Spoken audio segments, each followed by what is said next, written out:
పదవే పోదాము గౌరీ మహాజాతరను చూడా అంటూ మేడారం వైపు దారి తీస్తోంది యావత్ తెలంగాణ సమాజం. వరుసగా 3 రోజులు సెలవులు రావడంతో మేడారం సమ్మక్క సారలమ్మ ఆలయానికి పోటెత్తింది భక్తజనం. శుక్రవారం నుండి వరదలా వస్తున్నారు భక్తులు. అధికారుల అంచనా తప్పింది. మేడారం జనసంద్రంగా మారిపోయింది. తెలుగు రాష్ట్రాలతో పాటు 4 రాష్ట్రాల నుండి భక్తులు మేడారం దారి పట్టారు. ఊహించని విధంగా భక్తులు పోటెత్తడంతో మేడారం పరిసరాలన్నీ జనంతో కిక్కిరిసిపోయాయి.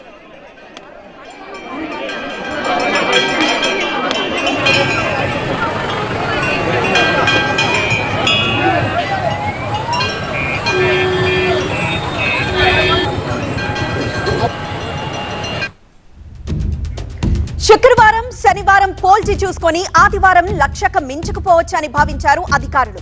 కానీ ఆ అంచనాలు తలకిందులయ్యాయి. ఆదివారం ఒక్కరోజే 3 లక్షల మందికి పైగా భక్తులు తరలివచ్చి వనదేవతలకు మొక్కులు చెల్లించుకున్నారు. మేడారం తాడ్వాయి బస్రా మేడారం మధ్య 5 కిలోమీటర్ల మేర వాహనాలు నిలిచిపోయి భక్తులు గంటల తరబడి ఇబ్బందులు పడ్డారు. చంటి పిల్లలతో వచ్చిన భక్తులు, నెత్తిన బెల్లం ఎత్తుకొని వచ్చిన భక్తులు తీవ్ర ఇక్కట్లు పాలయ్యారు.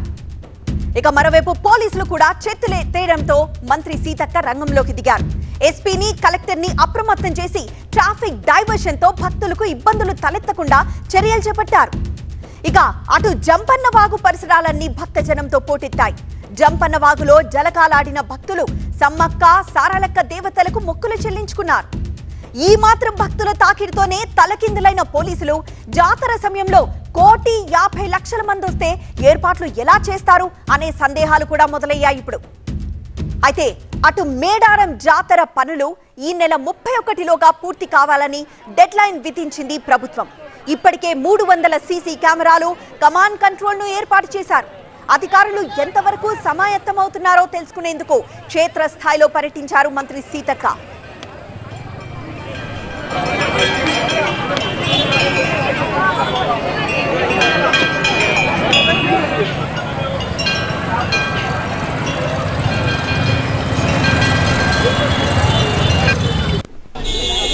ప్రస్తుతం మనం చూస్తున్నది సమ్మక్క సారలమ్మ జాతరకి తరలి వచ్చిన భక్తజన సందోహాన్ని మనం చూస్తున్నాం. యావత్ తెలంగాణ సమాజం మేడారం వైపే దారి తీసింది.